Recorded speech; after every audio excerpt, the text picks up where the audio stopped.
नमस्कार मित्रों। Nano academy YouTube channel पर आपका स्वागत है। हम जो 10th की बुक है राजस्थान का इतिहास और संस्कृति, ये बुक स्टार्ट की थी हमने। इसमें अब तक हम 14 वीडियो डाल चुके हैं। आज 15वां वीडियो है, राजस्थान के दुर्ग, मंदिर, हवेलियाँ, सत्रिया। तो ये 15वां वीडियो है और चैप्टर है 6, स्थापत्य एवं शिल्प के विविध आयाम। तो ये चैप्टर का नाम है। ये चैप्टर देखेंगे आज। तो नैनो एकेडमी यूट्यूब चैनल को लाइक शेयर भी करना है, सब्सक्राइब भी करना, वीडियो को लाइक शेयर करना। तो स्टार्ट करते हैं चैप्टर। इसके साथ जो 2022 में क्वेश्चन पूछे गए हैं एग्जामों में, उसके प्रश्न भी देखेंगे। जो ये चैप्टर है बहुत महत्वपूर्ण चैप्टर है, क्योंकि इसमें मंदिर भी है, महल भी है, क्षत्रिय वगैरह मकबरे वो भी है, और दुर्ग ये है। तो ये बहुत राजस्थान कला संस्कृति का सबसे महत्वपूर्ण टॉपिक है। तो इस वीडियो को अंतिम तक देखना और वीडियो को लाइक शेयर भी करना। स्टार्ट करते हैं। मानव संस्कृति के इतिहास में स्थापत्य का अपना अलग स्थान है। स्थापत्य एक ऐसी श्रृंखला है जो सदियों की बिखरी हुई कड़ियों को जोड़कर देश और समाज की वास्तविक सांस्कृतिक तस्वीर है उसको प्रस्तुत करती है। प्राक व आद्य इतिहास की संस्कृतियों के ज्ञान हेतु स्थापत्य की भूमिका अतुलनीय है। किसी भी देश की प्रगति का समुचित अध्ययन बिना स्थापत्य की विविध परतों और जो खंडर है उनका अध्ययन किए नहीं कर सकते। या जो किसी देश की संस्कृति है या जो प्रगति है उसका अध्ययन करने के लिए हमें स्थापत्य है, जो महल वगैरह है, दुर्ग वगैरह है, उनका भी अध्ययन करना पड़ेगा। यदि हम राजस्थान की बात करें तो राजस्थान की विशेष भौगोलिक स्थिति ने यहाँ के जो स्थापत्य है उसको प्रभावित किया है। नगर, महल, प्रकोटे, किले और जलाशय, उनके निर्माण में उपयोगिता के साथ साथ मजबूती का पूरा ध्यान रखा गया है। तो ये राजस्थान में स्थापत्य है उसको उपयोगी के साथ साथ मजबूत भी बनाया गया। अब देखते हैं नगर विन्यास, स्थापत्य एवं भवन शिल्प। हनुमानगढ़ जिले में कालीबंगा और सौथी जो सभ्यता है उसकी खुदाई में ऐसे अनेक प्रमाण मिले हैं जिनसे ज्ञात होता है कि ऋग्वैदिक काल है। ऋग्वैदिक काल से कई सदियों पूर्व जो ये दो नदियां है, सरस्वती एवं दृशदवती नदी है, उसके किनारों पर बसे इन नगरों की नगर योजना एवं भवन निर्माण उस स्तरीय था। तो यहाँ पर नगर निर्माण और भवन जो निर्माण है वो उस स्तरीय था, यानी जो काफी मॉडर्न था। ईंटों से बने भवन, सड़कें, नालियाँ, गोल कुएं, वेदियाँ आदि इस बात को प्रमाणित करती है कि नगर योजना और भवन निर्माण है इन सभ्यताओं में वो बहुत उस स्तर का था। दक्षिणी पश्चिमी राजस्थान में आहड़ है, गिलुंड है आदि जो संस्कृति के केंद्र रहे। मकानों में खिड़कियां, दरवाजे, बरामदे, खुले शौक आवास को पूर्णता प्रदान करते थे, जो यहाँ की समृद्ध अवस्था पर प्रकाश डालते हैं। अनाज पीसने के पत्थर, तांबे की सदरें आदि आहड़ आहड़ की कृषि एवं व्यवसाय प्रधान बस्ती की ओर संकेत करते हैं। तो ये आर्ट संस्कृति है, आर्ट सभ्यता है, उसमें अनाज पीसने के पत्थर, तांबे की सदरें आदि मिली है। पौराणिक सभ्यता के युग में राजस्थान के कई सांस्कृतिक केंद्रों का ज्ञान होता है, जिसमें पुष्कर है, मरुधनव है, जांगल है, मत्स्य है, सालव है, मारूकांतार आदि प्रमुख है। महाभारत काल में विराटनगर, जिसे बैराट भी कहते हैं, जयपुर में, और पुष्कर, अजमेर आदि नगरों का वर्णन आता है। तो महाभारत में भी विराटनगर और पुष्कर का वर्णन आता है, जो स्थापत्य एवं रक्षा की दृष्टि से नगर योजना की समृद्ध कहानी कहते हैं। मौर्य काल को लेकर उत्तर गुप्त काल में भारतीय स्थापत्य की भांति राजस्थान में भी स्थापत्य के एक विशेष रूप का विकास हुआ। इस काल की कला केवल राजकीय जो आश्चर्य था, प्रश्चर्य था, उसमें ही नहीं पलती थी, वरन आमजन की मध्य भी प्रचलित थी। विराटनगर जो जयपुर में है, वो अशोककालीन सभ्यता की एक अच्छा उदाहरण है। तो ये विराटनगर अशोककालीन सभ्यता का भी उदाहरण है। यहाँ के जो भग्न अवशेष है उसमें स्तंभलेख और बौद्ध विहार के खंडर प्रमुख है।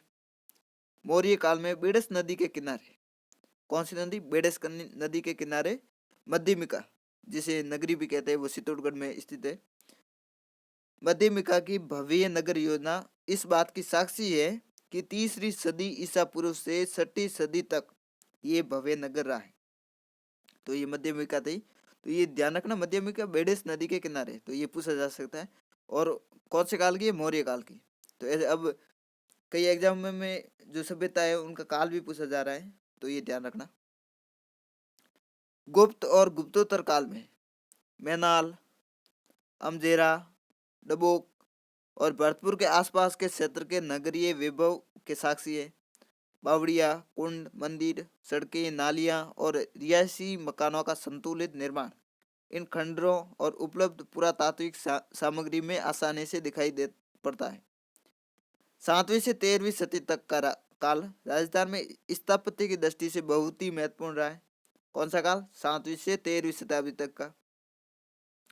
राजपूत संस्कृति के उदय के कारण वीरता एवं रक्षा के प्रतीक किले और धार्मिक प्रवृत्ति के प्रतीक मंदिर बनाए गए थे। राजपूत काल में जहाँ जहाँ राजधानियां बनी वहाँ का नगर नियोजन विशिष्ट रहा है। नगर की रक्षा एवं सुविधा की दृष्टि से जो स्थान चुना जाता था वो महत्वपूर्ण स्थल होता था। इसी दृष्टि से भीनमाल, चित्तौड़, मंडोर, ओसिया, रणथंभौर, झालरापाटन, राजौरगढ़, आमेर जैसे स्थानों को राजधानी नगर बनाने हेतु चुना गया। तो ये जो नगर है इनको राजधानी बनाने के लिए चुनाया गया था। आगे चलकर देसी राजाओं ने अपनी अपनी राजधानियों के लिए जोधपुर, जैसलमेर, बीकानेर, उदयपुर, बूंदी, कोटा, जयपुर जैसे नगरों की स्थापना की और उन्हें परिपूर्ण नगर के रूप में विकसित किया। उदाहरण के लिए यदि हम जयपुर को देखते हैं तो जयपुर को देखते हैं कि इसमें जो स्थापत्य है वो कैसा है। जयपुर को देखें तो महान शिल्पकार विद्याधर है। उन्होंने जयपुर शहर को 9 वर्गों के सिद्धांत पर बसाया था। तो किसने? विद्याधर ने 9 वर्गों के सिद्धांत पर जयपुर को बसाया। हालांकि जयपुर की स्थापना तो वो राजा सवाई जय सिंह है उन्होंने की थी, लेकिन जो ये शिल्पकार थे ये विद्याधर थे। सुव्यवस्थित सुव्यवस्थित रूप से बसे जयपुर के निर्माण में चौड़ी और सीधी सड़कों एवं रास्तों की व्यवस्था सर्वाधिक महत्वपूर्ण रही। शहर के दोनों सिरों पर 2 चौपड़, कौन कौन सी? छोटी और बड़ी चौपड़ हैं, जिनमें बीच में फव्वारे तथा चौड़ी सड़कों के दोनों ओर बाजार हैं। शहर से निकास के लिए Surajpol, Chandpol, Ghat gate, Sanganeri gate, Ajmeri gate, Zorawar Singh gate आदि प्रमुख दरवाजे। तो ये दरवाजों के नाम याद रखने, Surajpol, Chandpol, Ghat gate, Sanganeri gate, Ajmeri gate, Zorawar gate. तो ये जयपुर शहर है जो पुराना वाला उसके गेट है। सवाई जयसिंह की कल्पना को साकार करने के लिए जयपुर शहर की नींव नवंबर 1727, ये डेट और महीना याद रखना, 1727 में राजगुरु पंडित जगन्नाथ है जगन्नाथ सम्राट द्वारा रखी गई थी। तो नींव किसने रखी? जगन्नाथ सम्राट। किसके? सवाई जयसिंह के कल्पना को साकार करने के लिए। आगे चलकर तो पूरे राजस्थान के नगर नियोजन को जयपुर के स्थापत्य ने प्रभावित किया। 12वीं सदी में जैसलमेर का निर्माण जंगल की निकटता और पानी की सुविधा को ध्यान में रखकर किया गया था। समूची योजना जनजीवन और व्यापार की समृद्धि के हित में थी। सवानों के समय अजमेर की गिनती समृद्ध नगरों में की जाती थी। पृथ्वीराज विजय जो काव्य है उसमें अजमेर की तुलना इंद्रपुरी से की गई। तो कौन से काव्य में? पृथ्वीराज विजय। बूंदी है इसके स्थापत्य में तथा उसके बसाने में जयपुर की प्रचुरता का बड़ा जल की प्रचुरता का बड़ा हाथ रहा है। किसके स्थापत्य में? बूंदी के। जोधपुर और बीकानेर की बसावट में गढ़ निर्माण, प्रकोटे, भवन निर्माण आदि भौगोलिक परिस्थितियों से संबंधित है। बीकानेर में समतल भूमि में पेशे के अनुसार नगर के भाग बनाए गए तथा हाटों और बाजारों को व्यापारिक सुविधा के अनुकूल बनाया गया है। उदयपुर को झील के किनारे घाटियों के अनुकूल पेशों के अनुसार मॉलों में बांटा गया है। तो ये जोधपुर, बीकानेर और उदयपुर में किस तरह मॉलों को बांटा गया है तो वो बताया गया है इसमें। नगरों के स्थापत्य में गांवों का स्थापत्य है वो नगरों से भिन्न रहा है। पहाड़ी इलाकों के गांव पहाड़ी ढलान और कुछ ऊंचाई के लिए हुए हैं, जैसे केलवाड़ा, सराड़ा आदि। पहाड़ों और घने जंगलों में आदिवासियों की बस्ती छोटी छोटी टेकरियों पर 2 झोपड़ियों के रूप में बसी मिलती है। तो जो गांवों का स्थापत्य है वो नगरों से भिन्न है। रेगिस्तानी गांवों में पानी की सुविधा को ध्यान में रखकर बसाया गया। जो रेगिस्तान के गांव हैं वो जहाँ जहाँ पानी की सुविधा थी वहाँ वहाँ गांव बसे। इसलिए बीकानेर और जैसलमेर के गांवों के आगे सर अर्थात जलाशय का प्रयोग अधिकतर पाया जाता है, जैसे बीदासर, जैसर, उदासर। तो ये जो पश्चिमी राजधानी है उसमें जो अधिकतर गांव है उसके गांवों के पीछे सर जुड़ा होता है या तला जुड़ा होता है। सर या तला, तला का मतलब वो होता है एक गहरा कुआं, या गांव के पीछे बेरी जुड़ा होता है, जैसे रावतसर है, बीदासर है, जैसर है, उड़ासर है, उदासर है, नवतला है। ऐसे गांव के पीछे तला भी जुड़ा होता है और गांव के पीछे बेरी भी जुड़ी होती है, जैसे नहरों की बेरी है या गोदारों की बेरी, जो भी है। तो गांव के पीछे जल से संबंधित ये गांव है और जहाँ जहाँ जल था वहां पर ये गांव बसे। तो अब स्टार्ट करते हैं दुर्ग शिल्प। तो इसमें हम राजस्थान के प्रमुख दुर्ग है वो पढ़ेंगे। और जो अगला पार्ट है, क्योंकि ये बहुत लंबा वीडियो हो जाएगा, चैप्टर लंबा है, तो अगले पार्ट में हम मंदिर वगैरह वो पढ़ेंगे। तो अब दुर्ग स्टार्ट करते हैं। राजस्थान का शायद कोई जनपद या अंचल ऐसा हो जहाँ पर कोई दुर्ग या गढ़ न हो। दुर्ग निर्माण की परंपरा यहाँ बहुत प्राचीन काल से चली आ रही है। शुक्र नीति के अनुसार राज्य के 7 अंग माने गए। जो शुक्र नीति है उसके अनुसार राज्य के 7 अंग माने गए, उसमें एक दुर्ग भी है। संपूर्ण देश में राजस्थान वह प्रदेश है जहाँ पर महाराष्ट्र और मध्य प्रदेश के बाद सर्वाधिक गढ़ और दुर्ग बने हुए हैं। तो राजस्थान में महाराष्ट्र और मध्य प्रदेश प्रदेश है, उसके बाद सर्वाधिक गढ़ बने हुए हैं। यहाँ राजाओं और सामंतों ने अपने निवास, सुरक्षा, सामग्री संग्रह, आक्रमण के समय अपने प्रजा को सुरक्षित रखने, पशुधन बसाने के लिए और संपत्ति को छिपाने के लिए दुर्ग बनाए गए।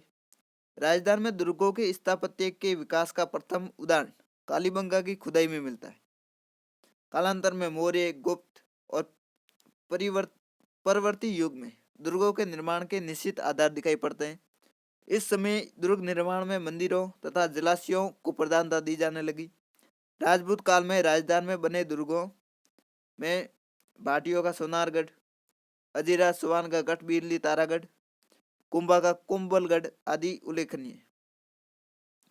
तराइन के दूसरे युद्ध में पृथ्वीराज चौहान की पराजय के बाद दिल्ली में तुर्क अफगान शासन की स्थापना हुई। जो तराइन का युद्ध हुआ था उसके बाद दिल्ली में तुर्क अफगान है उनके शासन की स्थापना हुई, जिसका प्रभाव है वो राजस्थान के दुर्ग स्थापत्य पर भी पड़ा। 13वीं सदी के बाद बने दुर्ग बनाने की परंपरा में एक नया परिवर्तन दिखाई देता है। इस काल के दुर्ग निर्माण में सुरक्षा का विशेष ध्यान रखा गया है। अब दुर्ग वहां बनाए जाने लगे जहाँ ऊंची ऊंची पहाड़ियां हो और जो ऊपर से सौरस हो। यानी 13वीं सदी के बाद जो दुर्ग बने उसमें सुरक्षा को बहुत महत्व दिया गया है, क्योंकि दिल्ली में तुर्क अफगान शासन है वो स्थापित हो चुका था, आक्रमण होने लगे, तो सुरक्षा को ध्यान में रखा गया। यहाँ कहते योग्य भूमि एवं सिंचाई के साधनों का समुचित प्रबंध किया गया। इस समय प्राचीन काल में जो दुर्ग बने हुए थे, जो जीर्ण शीर्ण या खंडर हो गए थे, उनका पुनर्निर्माण भी किया गया। जैसे आबू में असलगढ़ है, तो जो पुराने दुर्ग थे उसी को भी सुरक्षा के हिसाब से उनका पुनर्निर्माण करवाया गया। महाराणा कुंभा ने नवीन दुर्ग में परिवर्तित किया।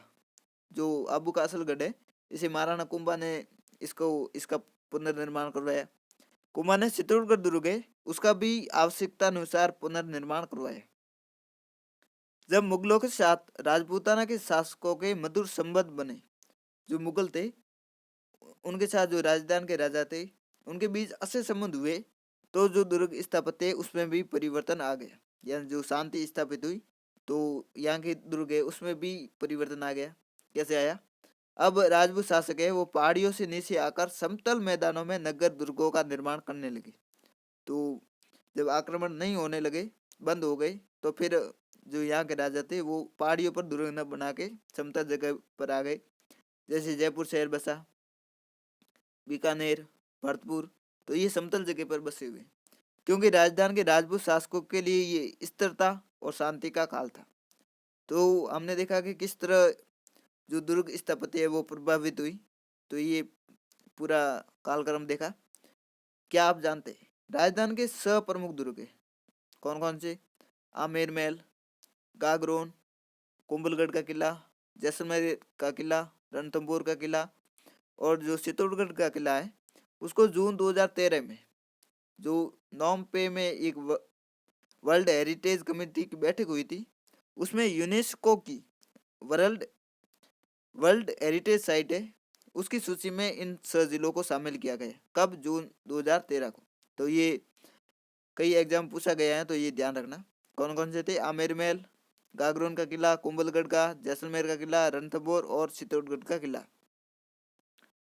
प्राचीन ग्रंथों में दुर्गों की जिन प्रमुख विशेषताओं का उल्लेख किया है वे राजस्थान के दुर्गों में प्राय देखने को मिलती है।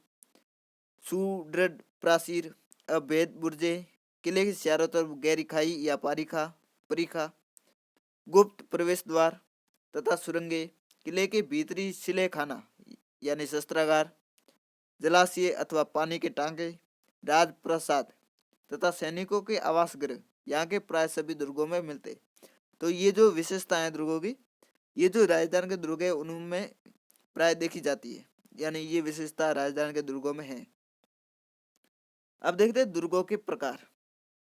अपनी स्थिति, स्थापत्य और उपयोगिता के आधार पर दुर्गों को कई प्रकारों में वर्गीकृत किया गया है। दुर्गों के कुछ महत्वपूर्ण प्रकार निम्नलिखित हैं। तो अब दुर्गों के प्रकार कौन कौन से वो देखते हैं। पहला दुर्ग है ओदक दुर्ग, औद्योगिक दुर्ग या जल दुर्ग।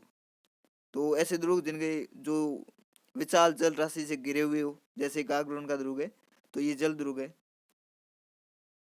दूसरा है गिरी दुर्ग, जो ऊंचे पर्वत पर स्थित हो। तो राजस्थान के अधिकांश दुर्ग है वो इसी श्रेणी में आते हैं, जैसे कुंभलगढ़ का किला वगैरह है तो ये पर्वत दुर्ग है या गिरी दुर्ग है। तीसरा है दानव दुर्ग, दानवन, जो मरुभूमि में बना हुआ, मरुस्थल में बना हुआ, जैसे जैसलमेर का दुर्ग।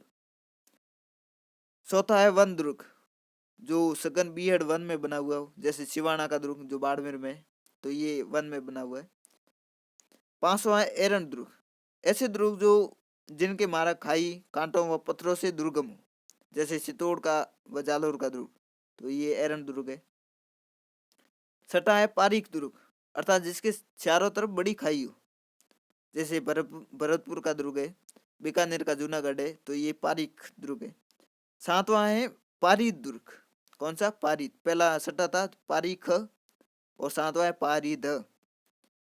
तो जिस दुर्गों के चारों ओर बड़ी बड़ी दीवारों का परकोटा हो, जिसके चारों ओर दीवारों का परकोटा हो वो पारीद दुर्ग, और जिसके चारों तरफ खाई हो वो पारीक दुर्ग।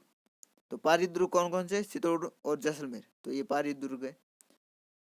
आठवां है सैन्य दुर्ग, ऐसा दुर्ग जिसमें युद्ध की वही अवस्था में शत्रु सैनिक रहते हो, तो कौन सा है? सैन्य दुर्ग।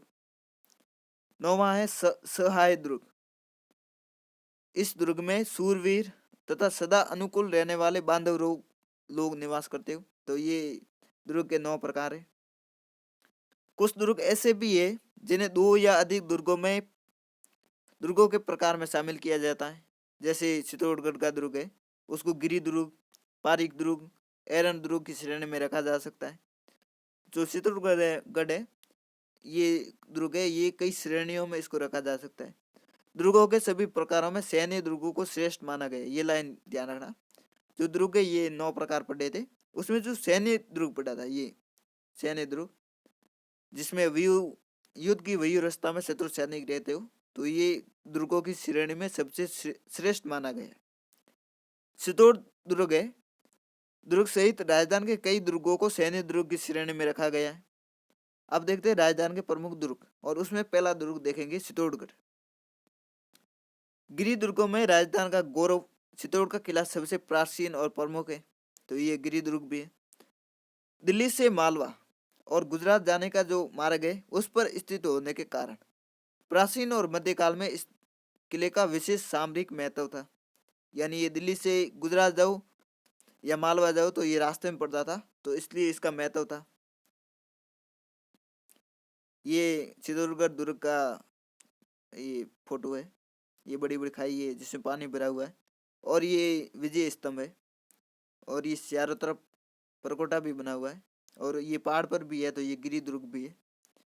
अब देखते हैं मेवाड़ के इतिहास ग्रंथ वीर विनोद है उसके अनुसार मौर्य राजा चित्रांग या चित्रांगद ने ये किला बनाकर अपने नाम पर इसका नाम चित्रकूट रखा। तो किसने बनाया? चित्रांगद मौर्य। और उसी का परिवर्तित नाम चित्तौड़ है। मेवाड़ में गुल राजवंश के संस्थापक बप्पा रावल है।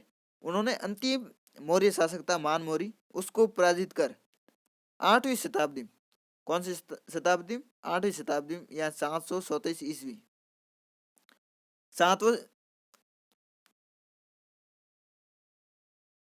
8वीं शताब्दी के लगभग चित्तौड़ पर अधिकार कर लिया।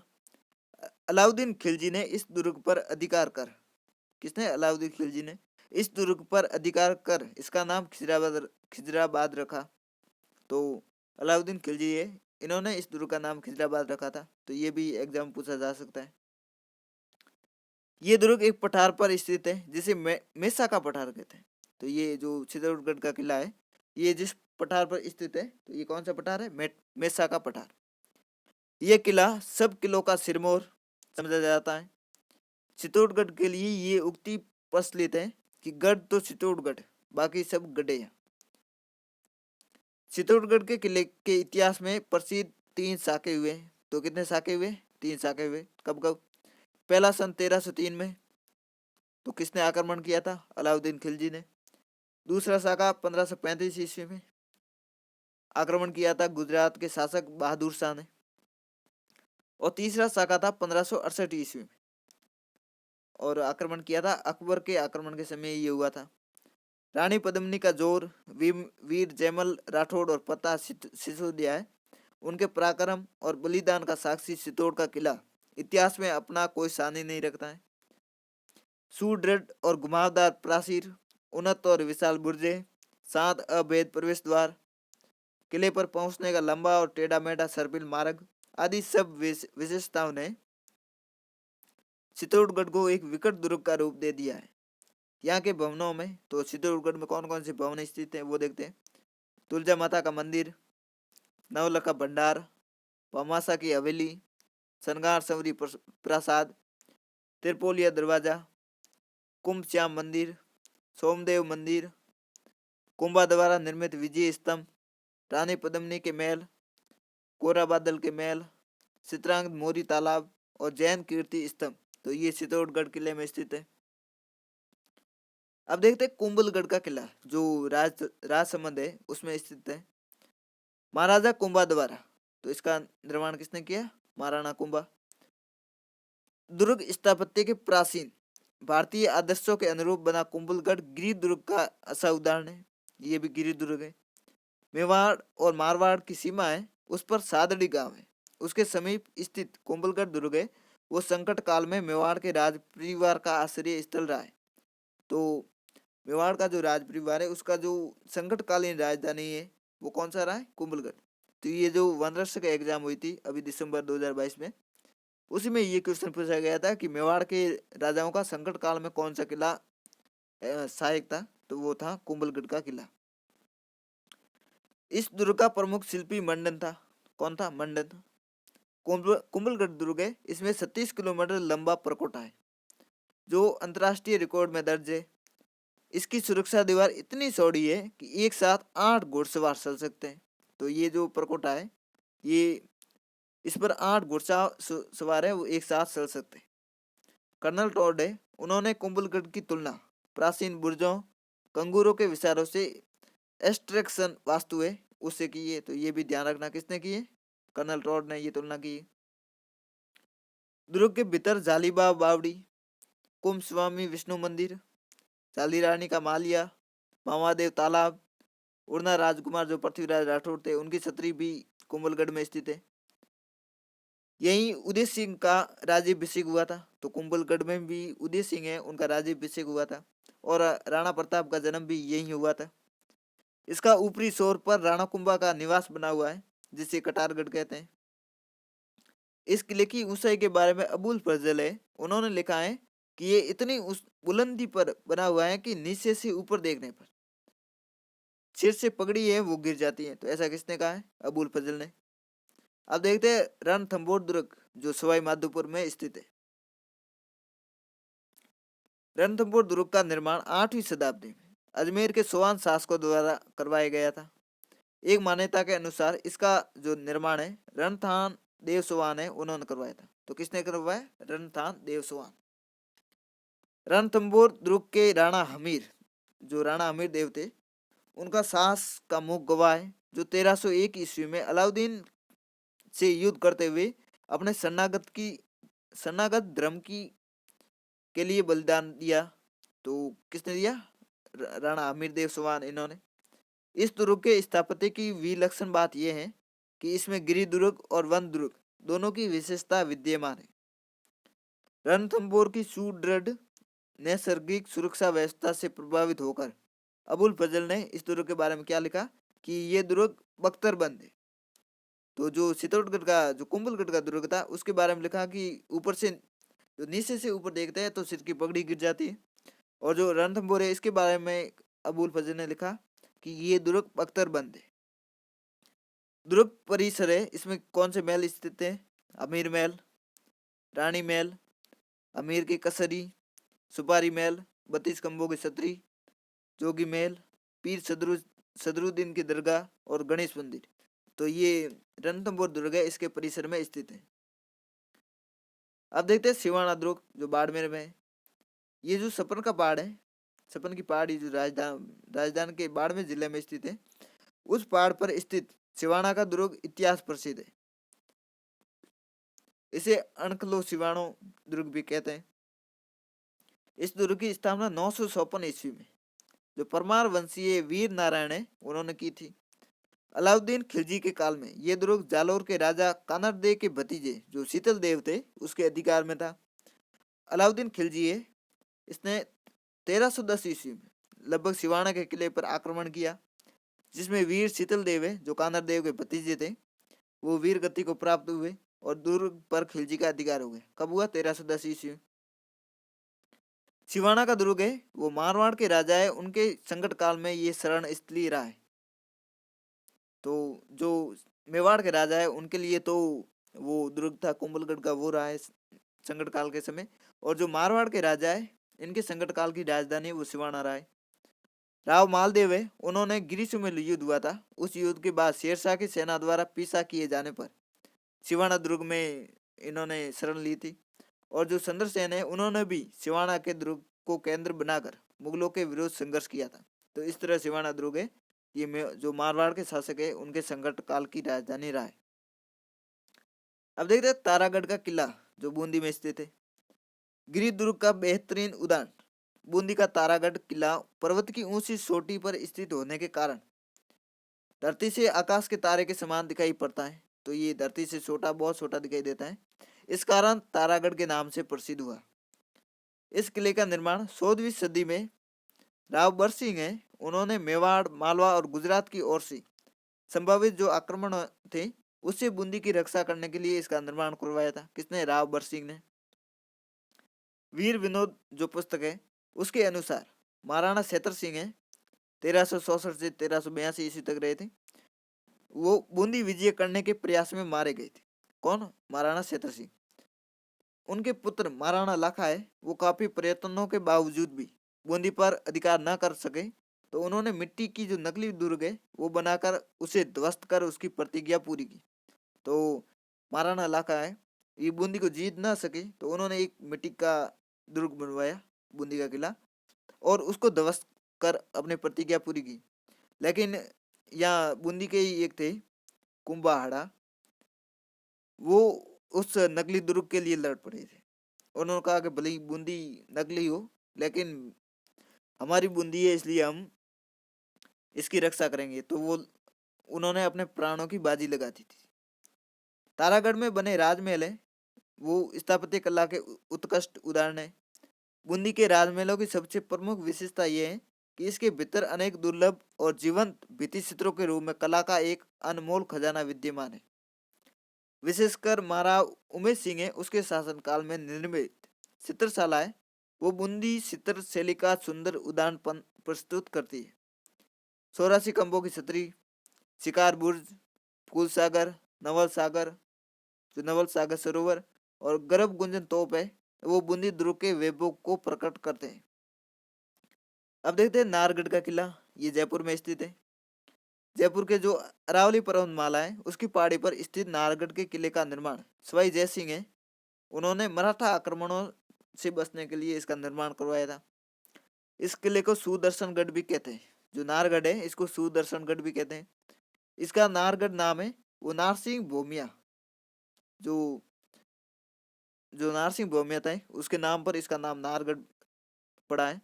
ऐसी मान्यता है कि नाहरगढ़ के निर्माण के समय जो जुंजार जी थे नारसिंह, उन्होंने किले के निर्माण में विघ्न उपस्थित किया। तब तांत्रिक रत्नाकर पौंडरिक के उन्होंने नारसिंह बाबा को अन्यत्र जाने के लिए राजी कर लिया और उसका स्थान आमागढ़ है, अम्बागढ़, उसके निकट एक 100 बुर्जी गड्डी में स्थापित कर दिया, जहाँ वे आज भी लोक देवता के रूप में पूजे जाते हैं। कौन पूजे जाते हैं? नारसिंह भोमिया।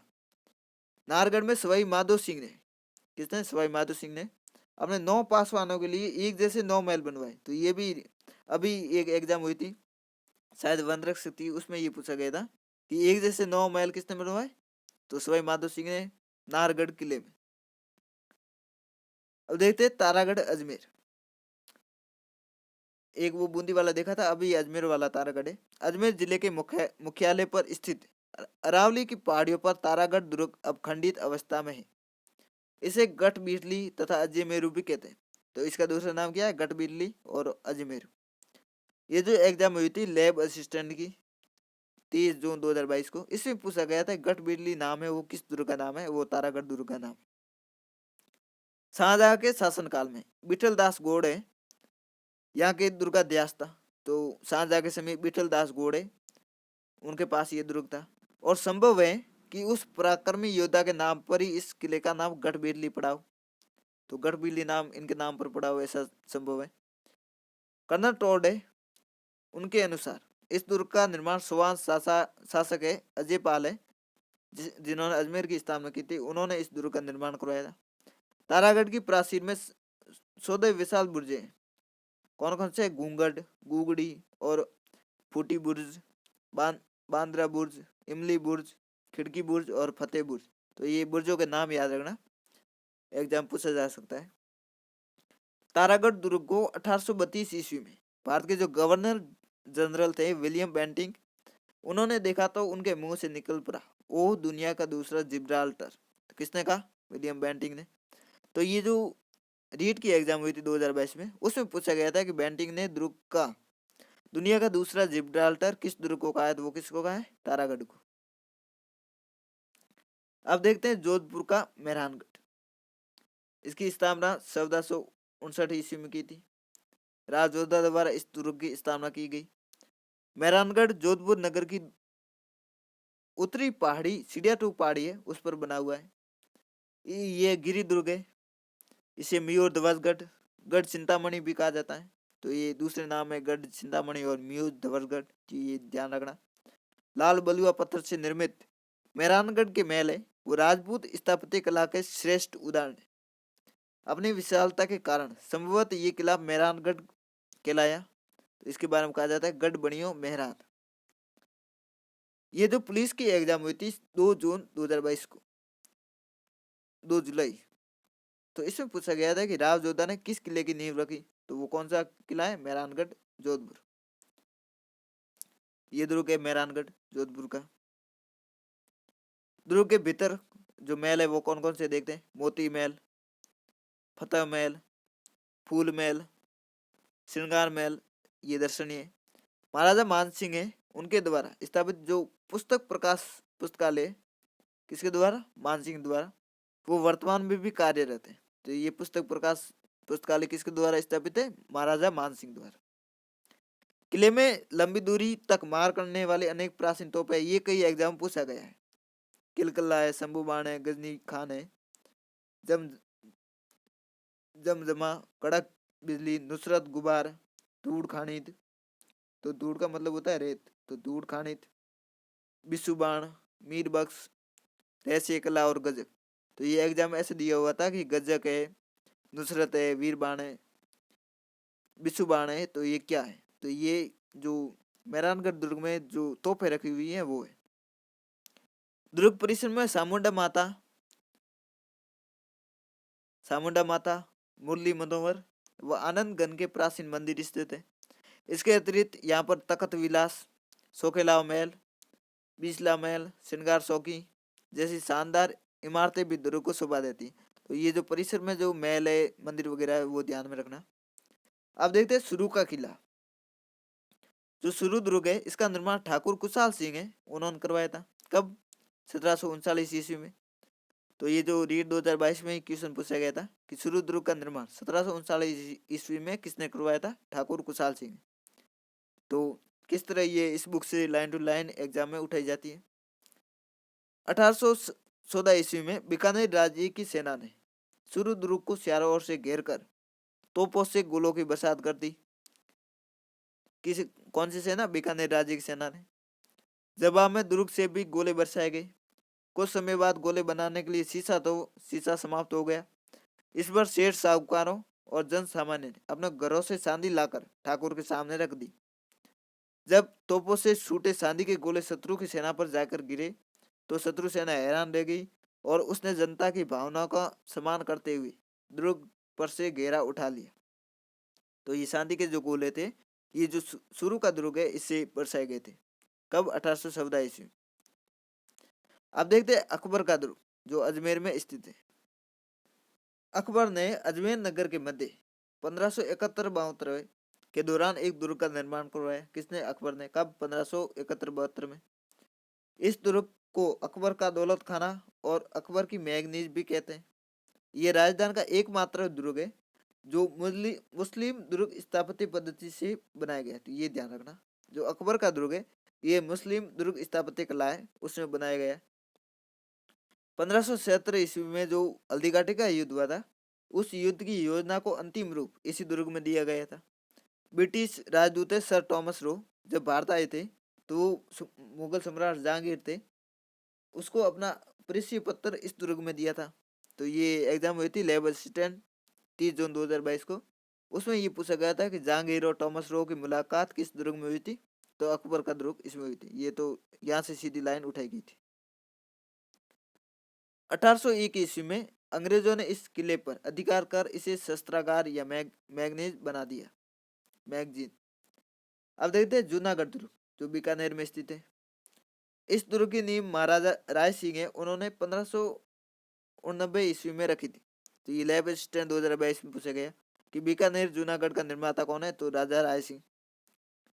दुर्ग की प्राचीर एवं अधिकतर निर्माण कार्य लाल पत्थरों से हुआ है, इसलिए इसे लालगढ़ भी कहते हैं। तो इसको लालगढ़ क्यों कहते हैं? इसका निर्माण है वो लाल पत्थरों से हुआ है। दुर्ग में आंतरिक द्वार सूरजपोल दरवाजा है, उस पर दुर्ग के संस्थापक राजा राय सिंह की प्रशस्ति है, वो उत्कीर्ण है। सूरज पोल के दोनों तरफ चित्तौड़ के साके में वीर गति प्राप्त करने वाले दो इतिहास प्रसिद्ध जयमल मेड़तिया और फतेह सिसोदिया है, उनकी हाथी पर सवार मूर्तियां स्थित है। तो किस दुर्ग के सामने? जूनागढ़ दुर्ग के सामने जो जयमल और फतेह है, उनकी मूर्तियां लगी हुई। तो ये महत्वपूर्ण है, कई एग्जाम पूछा गया है। जयमल और फतेह की मूर्तियां किस दुर्ग के आगे लगी हुई है? जूनागढ़ दुर्ग की। यहाँ पर कौन कौन से महल है वो देखते हैं। रतन निवास, रंग महल, कर्ण महल, अनूप महल, सत्र निवास, लाल निवास, सरदार निवास, चीनी बुर्ज, सुनहरी बुर्ज, विक्रम विलास आदि जो दुर्ग है, जो महल है, वो इस दुर्ग में स्थित है। अब देखते हैं भैंसरोडगढ़ का किला चित्तौड़गढ़ में स्थित है। कौन सी नदी पर? संबल और बामनी नदी है, उसके संगम स्थल पर यह किला तीन ओर से पानी से घिरा हुआ है। ये जल दुर्ग की श्रेणी में आता है। जो भैंसरोडगढ़ का किला और ये गागरोन का किला, ये दोनों जल दुर्ग की श्रेणी में आते हैं। कर्नल ट्रॉड के अनुसार इस किले का निर्माण है भैंसासा नामक व्यापारी तथा रोड़ा सारण ने पर्वतीय जो लुटेरे थे उनसे अपने व्यापारिक काफिला है उसकी रक्षा हेतु इस दुर्ग का निर्माण करवाया था। किसने करवाया? भैंसासा और रोड़ा सारण है, ये व्यापारी थे, इन्होंने करवाया था। डोड शाखा के जो परमारों, राठौड़ों, सगदावतों और सुंडावतों के अधिकार में रहने के कारण भैंसरोडगढ़ आड़ाओं को मिला। तो पहले डोड शाखा के परमारों के पास रहा, फिर राठौड़ों के पास, सगदावतों के और सुंडावतों के अधिकार में रहने के बाद ये आड़ाओं को मिला, पर अधिकांशतः ये मेवाड़ के अधिकार में ही रहा। इसे राजधान का वेलोर भी कहते हैं। तो ये ध्यान में रखना, राजधान का वेलोर किसे कहते हैं? भैंसरोडगढ़ का किला चित्तौड़गढ़। अब देखते हैं गागरोन का किला झालावाड़ में स्थित है। ये कौन सी नदी पर है? काली सिंध और आओ नदी पर है। ये भी जल दुर्ग है। इसका निर्माण 11वीं सदी में जो डोड परमार है उनके द्वारा करवाया गया था। उनके नाम पर ये डोडगढ़ या धूलरगढ़ कहलाया। तो इसका दूसरा नाम क्या है? डोडगढ़ और धूलरगढ़। डोडगढ़ क्यों का? जो डोर परमार है उन्होंने इसका निर्माण करवाया था। तत्पश्चात यह दुर्ग खींसी चौहानों के अधिकार में आ गया। ये किला असलदास खींसी है, उनकी वीरता की याद दिलाता है। तो असलदास खींसी कौन थे? जो 1423 ईस्वी में मांडू के सुल्तान थे हुसंग शाह, उनसे लड़ता हुआ वीर गति को प्राप्त हुआ। संत पीपा के क्षत्रिय है यहाँ पर। सूफी संत मीठे शाह की दरगाह तथा औरंगजेब द्वारा निर्मित बुलंद दरवाजा इस किले की शोभा बढ़ाते हैं। अब देखते हैं औरंगजेब द्वारा निर्मित बुलंद दरवाजा अवस्थित है कौन से दुर्ग में है? जो बुलंद दरवाजा, तो ये गागरोन दुर्ग है, इसमें ही है। तो यहाँ ये लाइन दी हुई है कि मीठे साहब की दरगाह तथा औरंगजेब द्वारा निर्मित बुलंद दरवाजा है वो इस किले की शोभा बढ़ाते।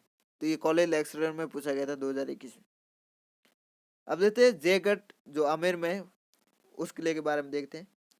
मध्यकालीन भारत की प्रमुख सैनिक इमारतों के में से एक जयगढ़ दुर्ग की खास बात यह है कि इसमें तोपें डालने का जो विशाल कारखाना है वो स्थित है।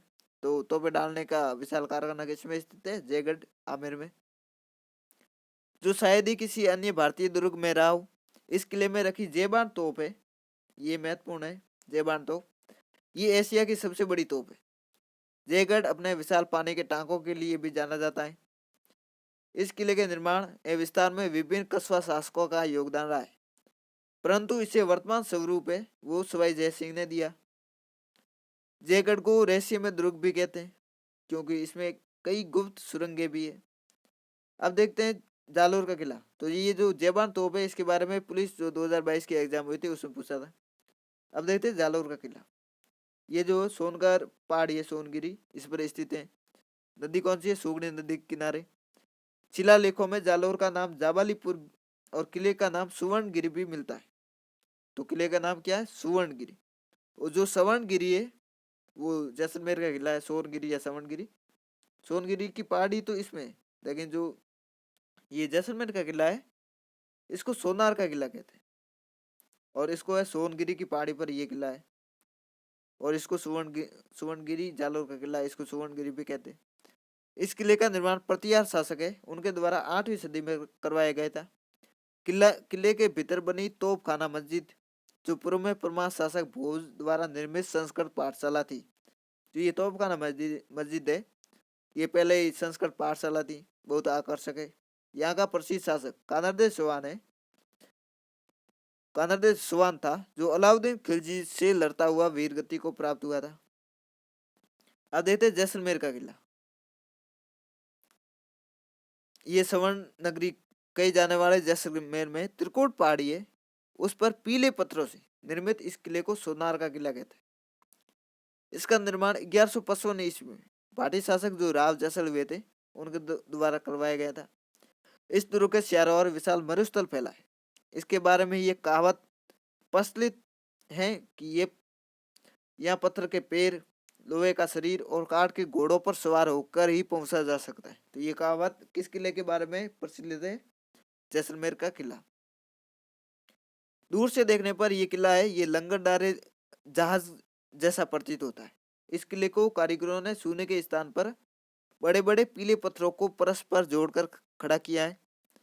किले के अंदर बने प्राचीन और भव्य जैन मंदिर, पार्श्वनाथ और ऋषभदेव मंदिर आदि अपने शिल्प और सौंदर्य के कारण आबू के जो देलवाड़ा के जैन मंदिर है उनकी बराबरी करते। किले में कौन कौन से महल है? रंग महल, मोती महल, गज विलास और जवार विलास। तो ये जैसलमेर किले में स्थित है।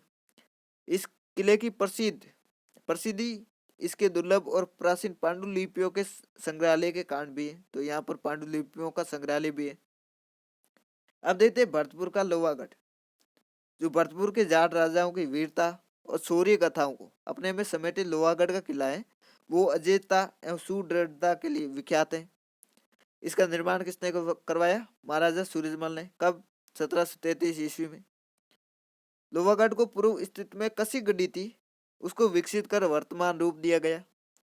किले के प्रवेश द्वार है, उस पर अष्ट धातु का एक कलात्मक और मजबूत दरवाजा है, जो आज भी वीरता की कहानी कहता है। ये दरवाजा कहाँ से लाया गया? तो महाराजा जवाहर सिंह है, उन्होंने 1765 ईस्वी में दिल्ली पर जीत हासिल की और वहां से इस दरवाजे को लाए थे। तो ये महत्वपूर्ण है, ध्यान रखना।